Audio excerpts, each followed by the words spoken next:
Pour une bonne croissance et pour assurer la couleur verte des plantes chlorophylliennes, on a étudié dans le vidéo précédent l'importance de l'eau et de la lumière. Dans ce vidéo, on va étudier l'importance des autres conditions, le dioxyde de carbone et les sels minéraux. L'importance du dioxyde de carbone.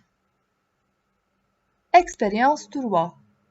Dans le but de déterminer l'importance du dioxyde de carbone pour le développement des plantes chlorophylliennes, on cultive des plants de blé dans les mêmes conditions. Les plants E sont exposés à l'air ordinaire, alors que les plants F sont exposés à l'air dépourvu de dioxyde de carbone. Le document 3 représente la croissance des plants à la fin de l'expérience. Le document 3 représente la croissance des plants E et F à la fin de l'expérience. On remarque que les plants F sont cultivés dans une enceinte en présence du potasse. Pourquoi utilise-t-on le potasse dans le cas des plants F? Le potasse est une substance chimique.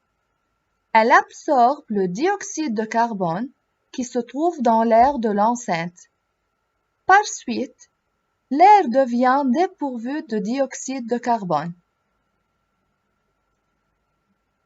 Indiquez le but de cette expérience. D'après la donnée, le but de cette expérience est de déterminer l'importance du dioxyde de carbone CO2 pour la croissance des plantes chlorophylliennes.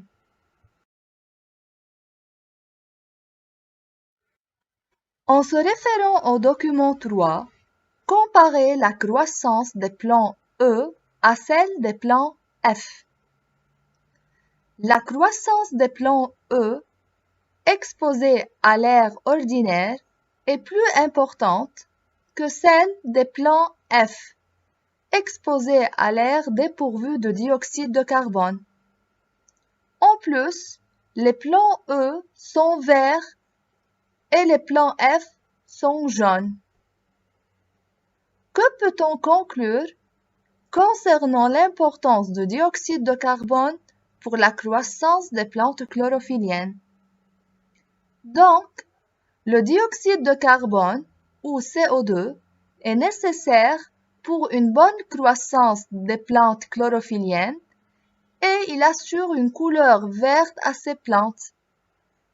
Comme conclusion, le dioxyde de carbone, ou CO2, est nécessaire pour la croissance des plantes chlorophylliennes et leur donne la couleur verte. L'importance des sels minéraux.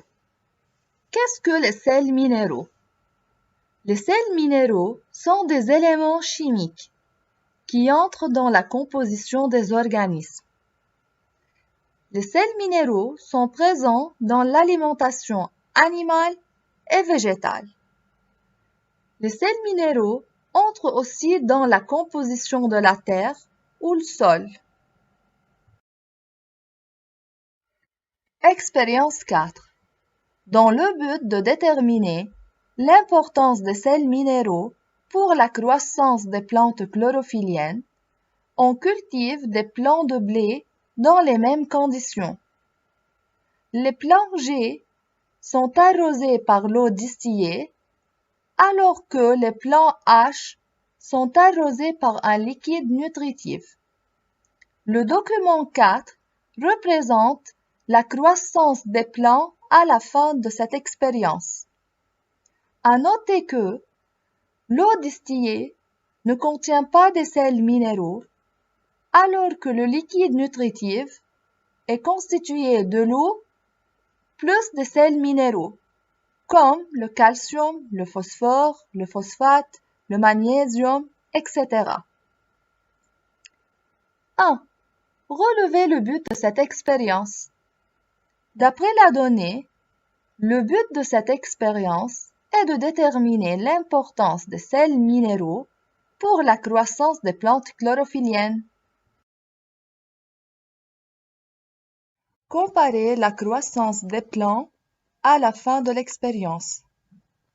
À la fin de l'expérience, la croissance des plants G arrosés par l'eau distillée, qui ne contient pas de sels minéraux, est moins importante que celle des plants H arrosés par un liquide nutritif riche en sels minéraux. Donc, on peut conclure que les sels minéraux sont nécessaires à la croissance des plantes chlorophylliennes. Alors, pour une bonne croissance et pour une couleur verte, les plantes chlorophylliennes ou plantes vertes ont besoin d'eau, de lumière, de dioxyde de carbone et de sels minéraux.